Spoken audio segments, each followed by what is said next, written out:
ಆತ್ಮೀಯ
ವೀಕ್ಷಕರೇ ನಮಸ್ಕಾರ.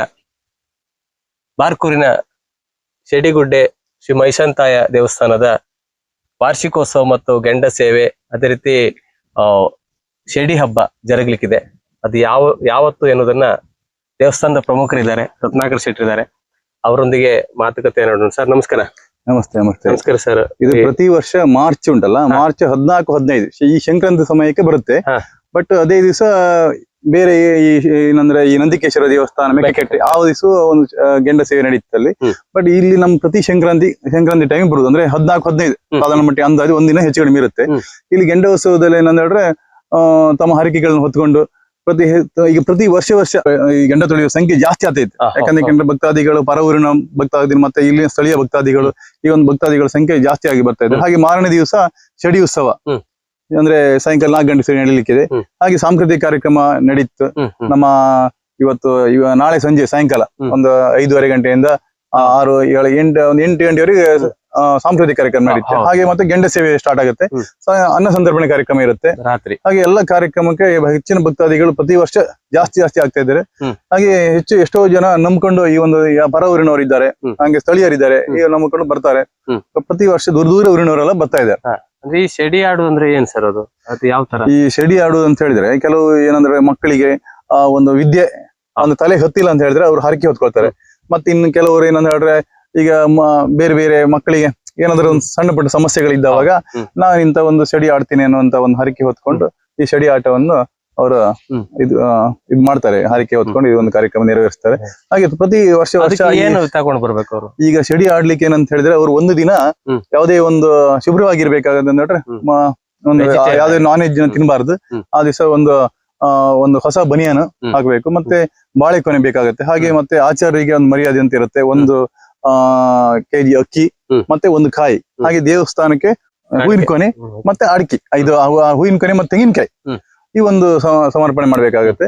ಮತ್ತೆ ರಸೀದಿ ನಾವು ಯಾವ್ದೋ ಒಂದು ಈಗ ಸದ್ಯಕ್ಕೆ ತಗೊಳ್ತಾ ಇಲ್ಲ, ಆದ್ರೆ ಪ್ರತಿ ವರ್ಷ ಈ ಒಂದು ಜಾಸ್ತಿ ಆಗ್ತಾ ಇದೆ. ಹಾಗೆ ಎಣ್ಣೆ ತೊಳೆಯುವ ಸಂಖ್ಯೆನೂ ಜಾಸ್ತಿ ಇದೆ. ಮತ್ತೆ ತುಂಬಾ ಏನಂದ್ರೆ ಕಾರಣಿಕವಾದ ದೇವಸ್ಥಾನ. ಯಾಕಂದ್ರೆ ತುಂಬಾ ಈ ಹರಕೆ ಹೊತ್ಕೊಂಡ್ರು ತಮ್ಮ ಎಲ್ಲ ಒಂದು ಇಷ್ಟಾರ್ಥಗಳು ಅವರಿಗೆ ಬಗೆಹರಿದಿ ಅಂತ ಹೇಳ್ತಾರೆ ಕೆಲವರೆಲ್ಲ. ಅದು ದೈವದ ಬಲ ಈ ಒಂದು ನಡೀತಾ ಇದೆ. ಮಾರ್ಚ್ 15, 14, 15 ಅಂದ್ರೆ ಮಾರ್ಚ್ 14ರ ಸಂಜೆ ಗೆಂಡ ಉತ್ಸವ, ರಾತ್ರಿ ಗೆಂಡ ಉತ್ಸವ ಶುರು ಆಗ್ತದೆ. ಸಾಂಸ್ಕೃತಿಕ ಕಾರ್ಯಕ್ರಮದ ಮೇಲೆ ಆ ನಂತರ ಊಟ ಇದೆ, ಅನ್ನ ಸಂತರ್ಪಣೆ ಇದೆ. ಪ್ರತಿ ವರ್ಷ ಸಂಖ್ಯೆ ಜಾಸ್ತಿ ಆಗ್ತಾ ಇರುತ್ತೆ. ಆದ ನಂತರ ಮಾರನೇ ದಿನ ಬೆಳಿಗ್ಗಿಂದಲೇ ಸೇವೆಗಳು ಜರಿತಾ ಇರುತ್ತೆ, ಧಾರ್ಮಿಕ ಕಾರ್ಯಕ್ರಮ ಇರುತ್ತೆ. ತದಂತ ಸಂಜೆ ಸಮಯಕ್ಕೆ 4 ಗಂಟೆಗೆ ಶೆಡಿ ಆಟ ಶೆಡಿ ಹಬ್ಬ. ಅದು ಪ್ರತಿ ವರ್ಷ ಭಕ್ತಾದಿಗಳ ಒಂದು ಸಹಕಾರ ಜಾಸ್ತಿ ಆಗ್ತೈತೆ ನಮ್ಗೆ. ಅಂದ್ರೆ ಭಕ್ತಾದಿಗಳು ಕೊಡುವಂತನೂ ಸಂಖ್ಯೆ ನಮ್ಗೆ, ಯಾಕಂದ್ರೆ ಇದು ಒಂದು ನಾವು ಮಾಡುವಂತ ಕಾರ್ಯಕ್ರಮ ನೋಡ್ಕೊಂಡು ಆ ಕೊಡುವಂತ ಸಂಖ್ಯೆನೂ ಭಕ್ತಾದಿಗಳು ಜಾಸ್ತಿ ಮಾಡ್ತಾ ಇದ್ದಾರೆ. ಆದ್ರೆ ಈಗ ದೇವರಿಗೆ ಏನು ಕಮ್ಮಿ ಆಗುದಿಲ್ಲ. ಈಗ ಕಳೆದ 3 ವರ್ಷಗಳಿಂದ ಹಳಿಯಕಟ್ಟಿನ ಮೂಲ ಹಳಿಯಕಟ್ಟು ಪರಂಪರೆ ಅಂದ್ರೆ ಇಲ್ಲಿ ಮೂಲ ಇದು. ಯಾಕಂದ್ರೆ ಇಲ್ಲಿಂದನೇ ಪ್ರಾರಂಭ ಆದ ಬಾರ್ಕೂರಿನಲ್ಲಿ ತುಂಬಾ ದೈವಗಳು ಇದೆ. ಮತ್ತೆ ಶಾಸ್ತ್ರವು ಬ್ರಹ್ಮ, ಚಿಕ್ಕಮ್ಮ, ಹೈಗುಳಿ, ನಂದಿಕೇಶ್ವರ, ಮತ್ತೆ ಪಂಚಮುಖಿ ನಂದಿ, ಆಯ್ತಾ. ಹಾಗೆ ತುಂಬಾ ದೇವರುಗಳು ಇಲ್ಲಿ ಇದ್ದಾರೆ. ಹಾ. ಆಯ್ತಾ. ಪ್ರತಿಯೊಂದು ನಾವು ಇಲ್ಲಿ ನಂಬಿಕೊಂಡು ಪ್ರತಿ ವರ್ಷ ಹಣ್ಣುಕಾಯಿ ಮಾಡ್ಕೊಳ್ಳಿ ಜನ ಭಕ್ತಾದಿಗಳು ಬರ್ತಾರೆ. ಅವರಿಗೆ ಒಳ್ಳೇದಾಗ್ತಾ ಇದೆ. ಹಾಗೆ ಮುಂದಿನ ದಿನವೂ ಸಹ ಇದನ್ನ ಜೀರ್ಣೋದ್ಧಾರ ಕಾರ್ಯಕ್ರಮ ಸಹ ನಾವು ಮಾಡ್ಲಿಕ್ಕಿದ್ದೇವೆ. ಮೊದಲಿಂದ ಅಂದ್ರೆ ಮಹಿಷಾಸುರ ನಡೀತು. ಅದ ನಂತರ ನಾವು ಅದನ್ನ ಸ್ವಲ್ಪ ಇದು ಮಾಡಿ ಏನೋ ಮೈಸಂತಾಯ ಅಂತ ದೇವಸ್ಥಾನ ನಾವು ಇನ್ವಿಟೇಷನ್ ಎಲ್ಲ ಹಾಕ್ತಾ ಇದ್ದೀವಿ. ಅದ್ ಹಿಂದಿನಲ್ಲಿ ಏನೋ ಮಹಿಷಾಸುರ ಅಂದ್ರೆ ದೇವಸ್ಥಾನ, ಮಹಿಷಾಸುರ ಅಂತ ದೇವಸ್ಥಾನ ಬರ್ದಿದ್ದಾರೆ ಅವರು. ಅದೀಗ ಮೈಸಂತಾಯ ಅಂದೇಳಿ ನಾವು ಪರಿವಾರ ದೇವಸ್ಥಾನದಲ್ಲಿ ಇದು ಮಾಡಿದ್ದೀವಿ. ಆಗ್ಲಿ ಸರ್, ಬಹಳ ಖುಷಿ ಆಯ್ತು.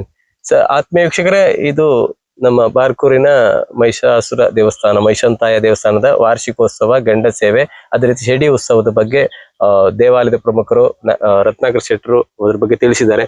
ನೀವೆಲ್ಲರೂ ಆಗಮಿಸಿ ಶ್ರೀ ದೇವರ ಕೃಪೆಗೆ ಪಾತ್ರರಾಗಿ ನಿಮ್ಮ ತನು ಮನ ಧನ ಸಹಾಯದೊಂದಿಗೆ ಈ ಕಾರ್ಯಕ್ರಮವನ್ನು ಯಶಸ್ವಿಗೊಳಿಸಿ ಎಂದು ನಾವು ಈ ಮೂಲಕ ಕೇಳಿಕೊಳ್ತೇವೆ.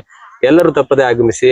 ಮಾರ್ಚ್ ತಿಂಗಳು ಅಂದ್ರೆ ಮಾರ್ಚ್ 14 ಮತ್ತು 15ರಂದು ಜರುಗುತ್ತಿರತಕ್ಕಂಥ ಈ ಕಾರ್ಯಕ್ರಮ 15ರ ಸಂಜೆ ಶೆಡಿ ಉತ್ಸವ ಅಂತ ಹೇಳಿದ್ದಾರೆ.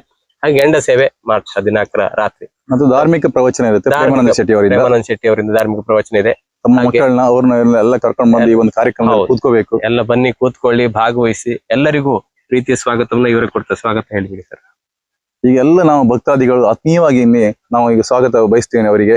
ಎಲ್ಲ ಹೆಚ್ಚಿನ ಭಕ್ತಾದಿಗಳು ಇಲ್ಲಿ ಆಗಮಿಸಿ ಈ ಒಂದು ದೇವಸ್ಥಾನದ ಎಲ್ಲ ಕಾರ್ಯಕ್ರಮಗಳನ್ನು ವೀಕ್ಷಿಸಿ ಚೆಂದ ಕಾಣಿಸಿಕೊಡ್ಬೇಕಾಗಿ ತಮ್ಮಲ್ಲಿ ಕೇಳಿಕೊಳ್ತಿದ್ದೆ. Thank you sir.